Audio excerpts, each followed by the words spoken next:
Last time the Star Wars Chronicles, the Prophesied King. We go back to Dragonel, who was seemingly trying to train his new Beyond State form to try and remember himself as a fighter. And he manages to pull it off against Team Maggot to save some of the biker game. However, he's still unable to properly control it. That will change with the help of the newcomer Drapier, who had first seemed to want to come kill Dragonel, but instead was paid to protect him. In this process, Drapier helped Dragonel finally master his new form. And with it, they finally discover what it really means to go beyond. Episode 19, Pit of Anguish. Mikey, Terry, and Sierra continue down the dark, dreaded path with uncertainty. The path had nothing but fog and dead trees with the occasional animal noise. That sense of dread laden thick as they marched along the path. Not the most welcoming of places. Sierra awkwardly laughs as they try and lighten the mood. It's not supposed to be. If you're going to this place, they plan for you to join the group. Terry turns back to Mikey with a certain look.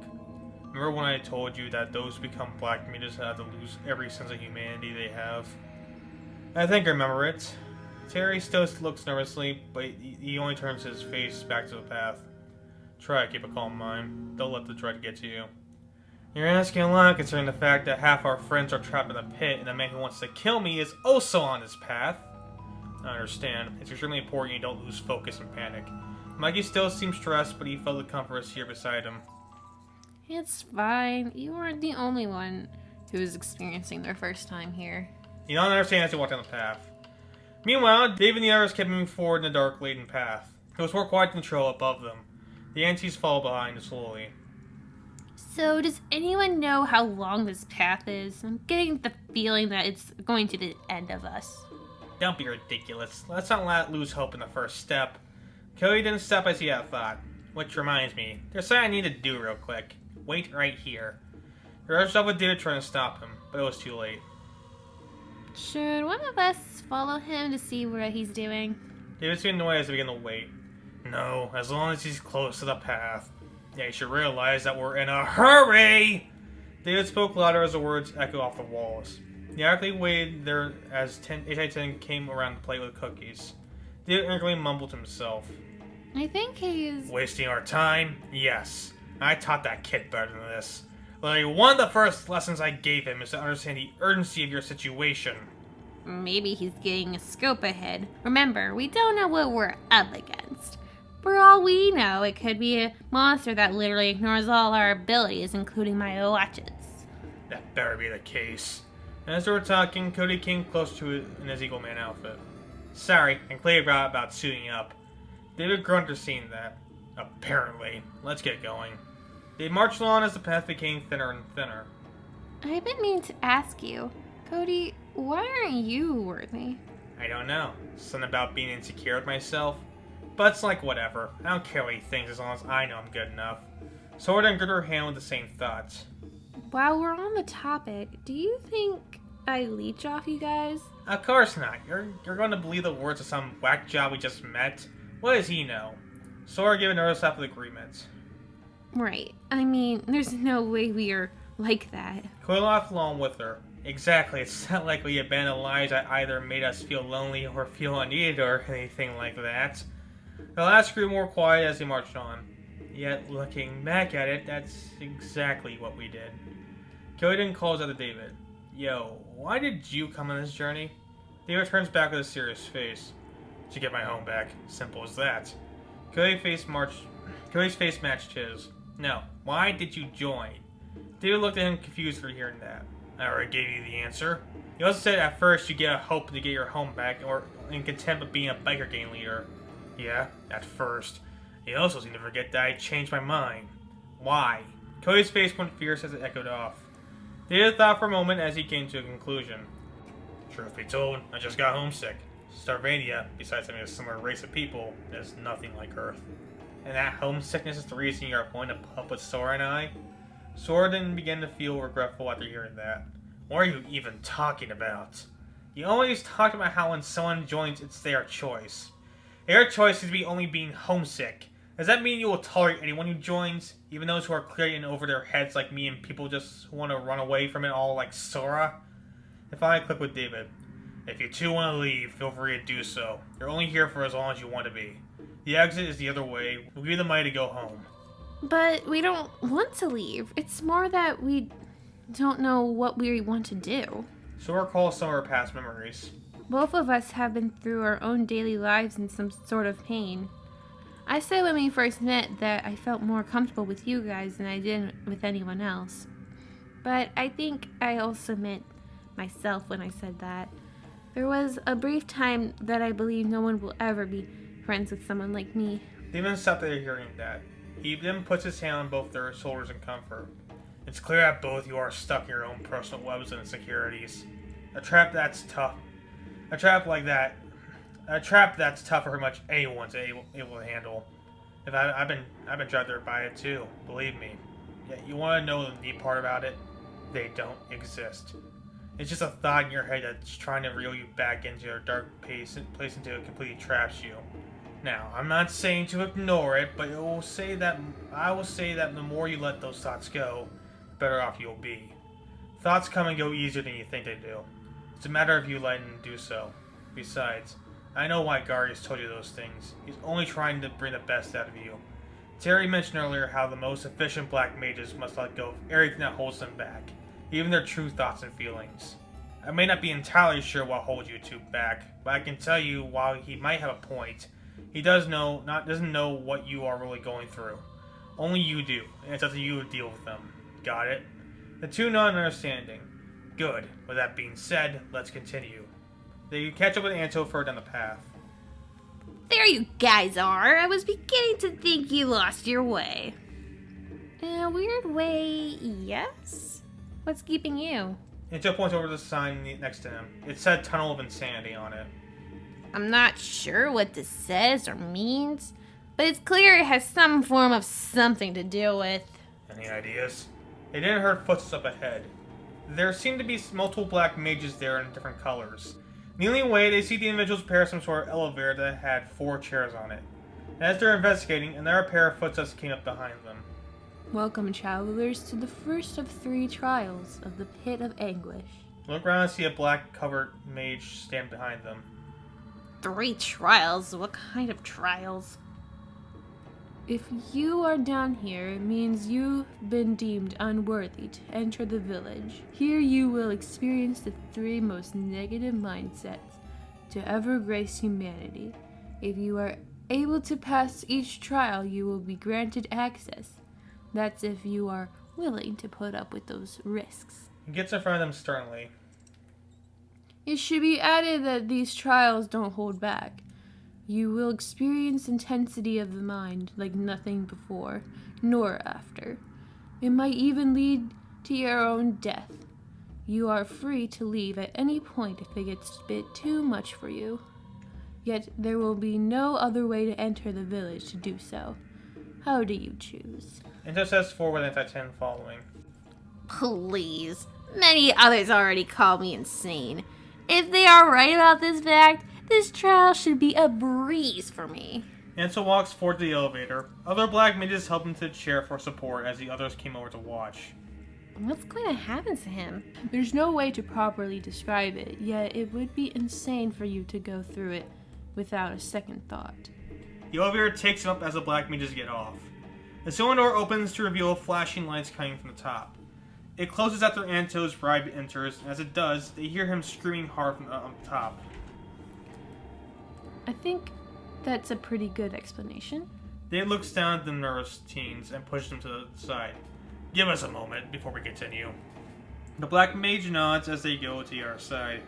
Okay, how are you two holding up? I don't know. On one hand, I'm letting it go, but on the other, I still feel like that it accurately portrays me. And I'm on the same boat. This might be too much for us, but Mikey and the rest need our help, especially with Darky on their path. I know, which means we have to put up with this. David holds on to both of their hands. Look, I know sometimes I get frustrated and fight with you guys, but I do really care for you. I'll trade nothing for these past 3 years, and you two are some of my most trusted friends. Sora reciprocates with a confident smile. Same here. Despite not being the same blood, you guys are my real family. Cody gave his own smile back as well. And whatever happens, we do this scared like we always do. You know what? Fuck what Gary has said. It's here. I'm always gonna help. David nods and they head back to the mate to clear mindset. Sorry for the wait. We're ready to go now. Very well, yet may the stars have mercy on your souls. He leads them over to the next ride with each one getting to their own chairs. Last chance. You can always leave now. Hit the button already. The black mages step off and let the ride take them up. It does just that, doing the same thing it did before. The three prepared for the worst as the door closed beneath them. They find flashing lights all over the place of different colors. Yeah, it flashed so fast it made the three's head spin just looking around it. I can now see why it's called the Tunnel of Insanity! What do you mean? It's a simple mind trick. Flashing colors make us think of these things that will drive us to the brink of it. After a bit, they all screamed in pain as the tunnel continued. Though no one knew exactly what they were thinking about, it was just something that made them worry. They kept seeing different images flash all around them. As it did, David grabbed both of their hands in comfort. It's okay, we're almost there. This is nothing. They will have to try hard to make us go insane. I know, but it hurts so much! After a while, their screaming continued to them with the top. They screamed for a while before they heard Angel's voice call out to them. Guys, you finally made it. Chill out. After hearing it, they see they're back in the dark pits of Anguish. With them looking around, they each laugh as they felt more accomplished. Holy shit, it really did make them go insane. Now, it's more that we expected more from it. That was nothing. They get off the rest for a bit. Even then, that was the first trial. I can imagine it'll get harder from here, somehow. Still, I feel relieved that the tunnel wasn't too much to handle. I was seriously worried. Maybe for you. I, on the other hand, almost had a seizure. Fortunately for me, my robotic eye helped keep my mind from going numb. Otherwise, I could have died, and we don't want that happening. I wouldn't say we wouldn't want that to happen, but... Anto gave him an amused look. Hold on, don't you dare try to compromise our temporary alliance. I'll have you know that we are all vital to getting out of here. You hear me? He laughed some more after saying that. I'm just messing with you. Jeez, can't take a joke for the life of you. Anto remained unamused. Whatever, let's just keep going. Who knows what's in store for us next? Didn't know how they continued on. As that was happening, Mikey and company kept moving forward as the day began to go away. It's getting late. You should probably rest here for a night. Are you sure? What if he comes over? Mikey glares back at her after saying that. Please don't bring him up right now. I'm still worried about our friends. Having him in the conversation just makes it worse. Terry slaps him across the face. I told you to keep a calm mind. I can't help it, Terry. There's a lot at stake here right now, and the fact that our death door is around any corner is not helping. Well, then stop acting like we will never succeed. You sound like me years ago. There's no reason to feel so defeated right now, given the fact that we just started. They argued back and forth as Sierra heard footsteps come up the path. Guys? Half our friends are, I know, but they will be fine. We need to keep going as scheduled. Christ's sake, if you keep acting like this, Darvinia's might be doomed. That set Mikey off. Guys? Excuse me? I've been working hard to try and become a good king for this place. And it's quite apparent that you still have a ways to go. Guys! They look over to see Sierra rush towards him annoyed. We need to hide. Someone's coming. Sierra holds onto Mikey as she goes transparent. Terry noted as he went behind one of the trees. As they were transparent, Sierra leads him over to a rock to hide behind. They did while looking over the rock. The footsteps came close to reveal Darky walk over to them where they once were. Now, I could be imagining it, but I could have sworn that I heard people talking over here. Mike began to sweat as he saw him. He insanely reaches for his sword as Sierra holds him back from doing so. What are you doing? I don't know. I just feel compelled to fight him right now. Restrain yourself. Now is not the time for that. Darky looks around the area suspiciously. Where could they be? Perhaps it's one of the other black mages. Or perhaps it was an animal noise that conveniently sounded like people talking. Though, one of them oddly sounded like Terry. Maybe he decided to come meet his father after all. They all nervously sweated as they see Darky continue to investigate the area. Come on, leave already. After a bit of silence, Darky's eyes widen with interest. I feel three presences in the vicinity that aren't my own. Though without proper eye contact, I can't read into their minds. As he goes forward, he sees a squirrel run by him. Darky lets him clap his hand as he holds it in front of his face. Hello there, my furry friend. Were you the one I heard? Darky directly looks at him seriously. I see. They went this way then. Thank you. I'll take your kindness to heart. He lets the squirrel go away as he walks the direction he believes they went. He walks away as soon as the three were sure that he was too far away to hear anything, they came out hiding to catch their breaths. See what I mean with this being so stressful?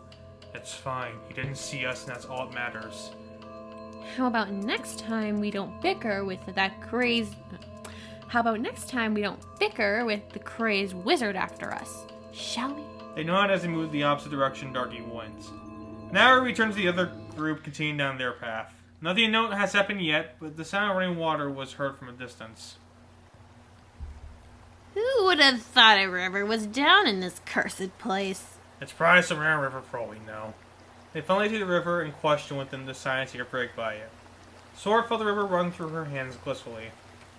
My grandfather used to take me fishing down some rivers close to us. He always said that the running water can be quite soothing to the people who travel along it. I never knew what he meant, but it was rather relaxing. Usually it is, though I haven't been once myself. I wanted to say this is first for me as well. What about you, Cyborg Dude?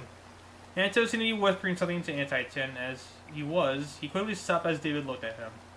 I was just telling my robot friend that it's actually surprising to see that you haven't been down one yet. It's kind of funny, right, buddy? Anto knocks on Anti-10 to reassure him. Of course, after all, rivers are more common than most people think. But for someone who's lived in the desert, I can tell that it's not too hard to believe. Sarvania has a river too, though the waters are sharper than diamonds all at it.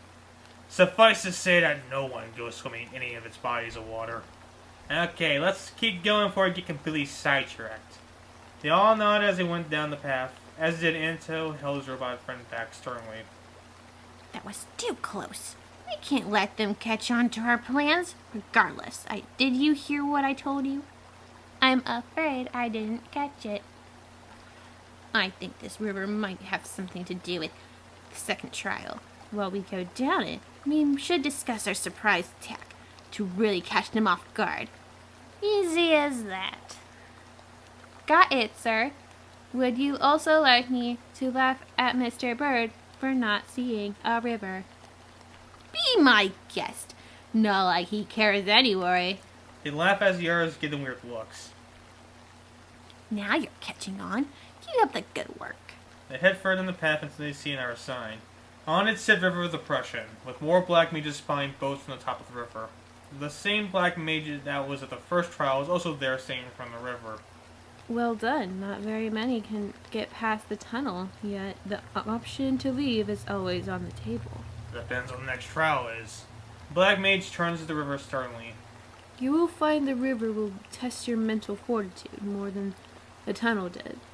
It brings the worst out of you, breaking your self-esteem brick by brick. Not many make it out of it, and many have lost their lives down the stream. Only the strongest minds can pass, meaning that if you have one that's easily susceptible to dangerous thoughts, then I suggest quitting while you're ahead. Anto, again, was the first into the boat without hesitation. Again, another feeling that's common for me. And you said these were trials? He laughed as Anti-10 joins him. What about the rest of you? Do you need another moment to collect your thoughts?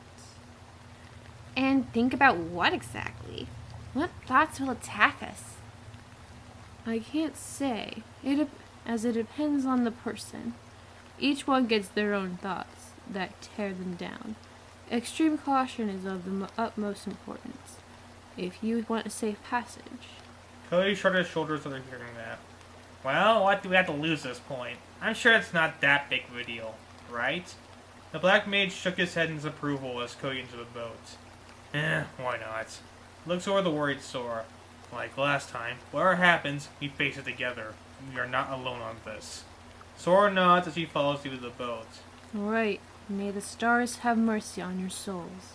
The other mages push him onto the flow of the stream. It gently goes down as the sight of the starting point grows distant. They took no such trip as nothing significant happened yet. Is it just me, or has the area grown darker? I can still see in front of me, so it can't be that dark. Though I will admit, something already feels off, and we just started. You all looked around to see if anything has changed yet. Nothing has, but it doesn't stop them from looking. I suppose the most depressing thing about this trial is the trial itself. Cody and her laugh as Ada holds him to stop. This is no game. Something is seriously off. My gut led me wrong sometimes, but not now. After he said that, he heard a faint voice inside his head. Who said that? Funny, I was going to ask the same thing. They turned to see Tony and Sora look nervously at themselves. We heard something too, but we don't know where it came from. Weird. He heard the voice again, this time a little louder. You are nothing. David didn't quite make it out, but he looked around again. Okay, haha, you got us. Who's pulling a prank? He looks around to see nothing incriminating. He says something to get a better view, yet Anto yanks him down. Hey, are you trying to get us killed? Get your body back in the damn boat, you psychotic idiot. David looks down at him swiftly. But don't you hear it? The voices? I do, but I don't think it's coming from outside the boat. In fact, it might not be anything we can see. David looks confused as he sits back down. My scanning eye indicates that there are no other life forms around here besides us. Whatever is making that voice clearly isn't alive. David turns on Anti-10. Then it's your stupid robot servant. Whatever you're doing, knock it off. Anti-10 makes a weird noise as he's being shaken. I don't know what you are talking about. Anto stops him again. You don't get it. You can't see what's making the noise. David hears it again, this time distinguishable. You are nothing. You will never be nothing, nor will you ever achieve anything. What are you talking about? I'm wondering that myself. It just keeps saying how I'll never prove to be anything with my life, as well as I'll constantly disappoint my home and Mikey. Interesting. That's not what I'm hearing. David comes closer in interest. What do you mean? I keep hearing that I'm a mental nutcase that will never be loved, nor will ever be content with myself. After discussing it, a thought crossed both their minds. Hold on. I think I get the gist of it. That the things we're hearing, it really is our thoughts. The ones that have no faith in our abilities only want to bring the worst out. That guy was being serious about it after all. Now this is enticing. Enticing? It's our dangerous thoughts coming after us. What about any of this is enticing? Anto looks at him with the stars in his eyes. Don't you get it? This black magic or whatever they're using is capable of doing this to a person. I really want to know what are the limits of this power. Okay, for discoveries maybe, but we need to keep our focus. We can't let these thoughts take control of our actions. Or else what? We cry to death? What is the real danger here? Thoughts can't kill a person. They then felt cold bumps as they rode down. They looked over to see lifeless bodies lay at the bottom of the river. With that, another realization came to them. The thoughts don't kill us, but... David looks nervously over to see Sora and Cody weighed down by their individual thoughts. Sora is thinking about how no matter what she'll do, she'll always be alone. Cody was recalling that he will always be a disappointment to everyone else. And I can see why he thinks we aren't worthy.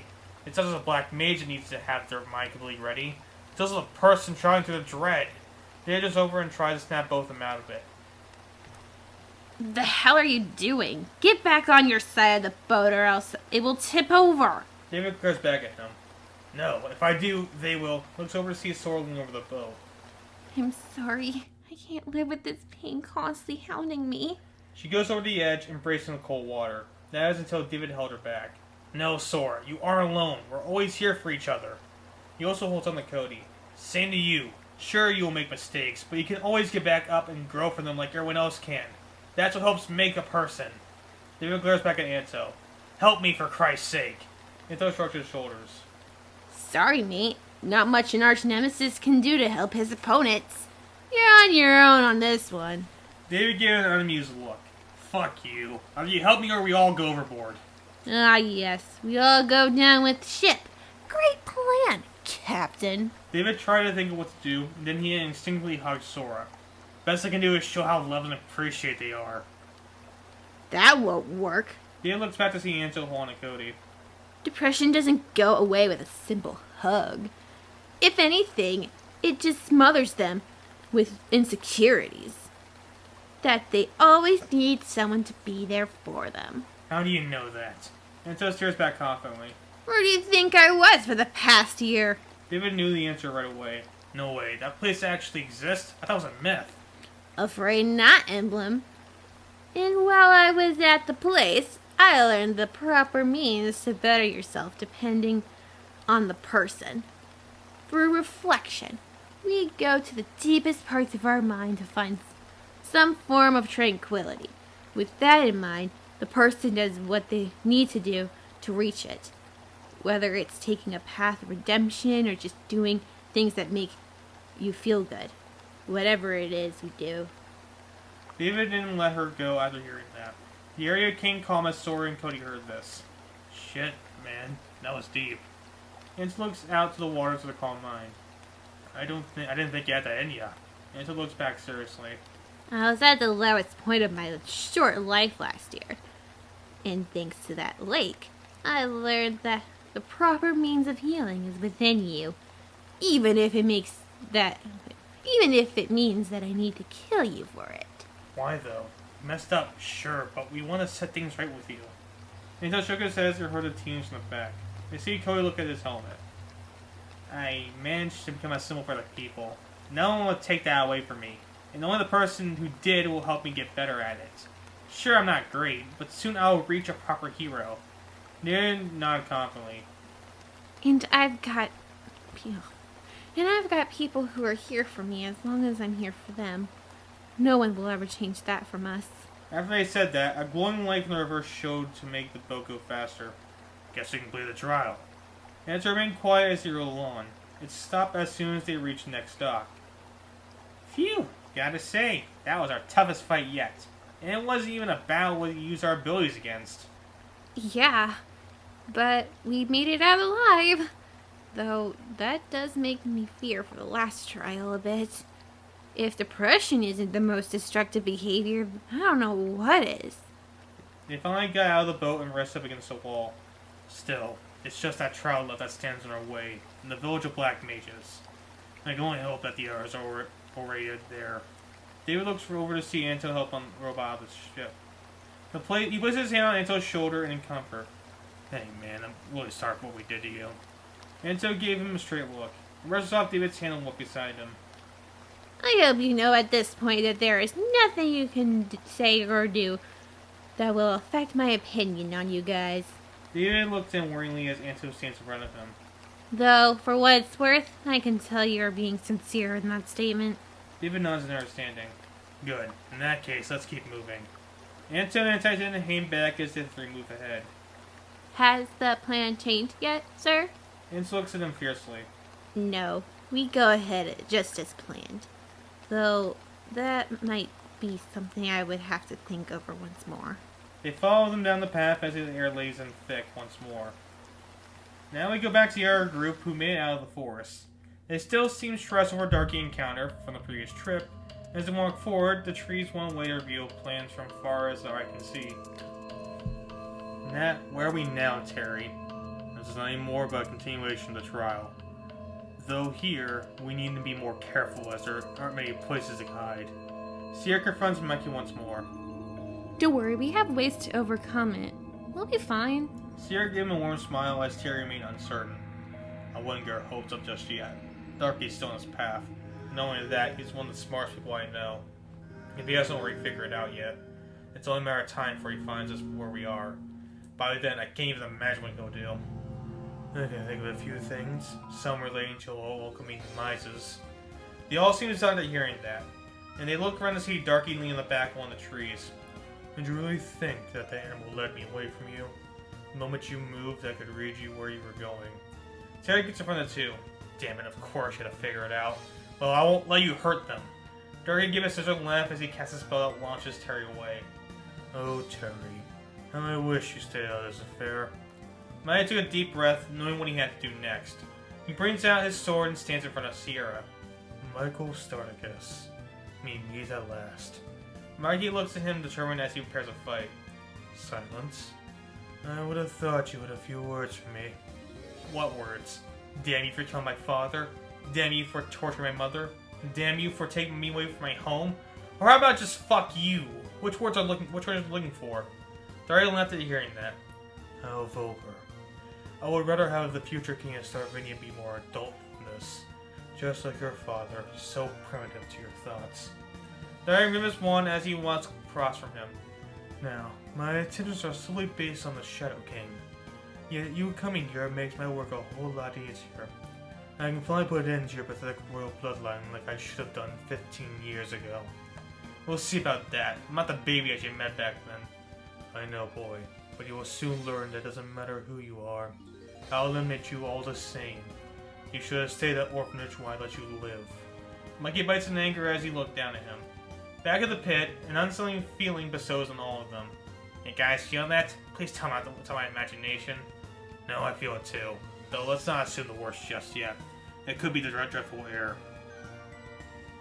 Terry did say it gets worse the closer you approach the village. Maybe this is what he was referring to. Maybe it is. Let's not waste another moment. Ina takes a charge of confidence. Your friends might already be there for all we know. Let's not keep them waiting. The all-knowing has moved forward. Stay safe, everyone. I'm not sure what you guys are going through, but I know you can get past them.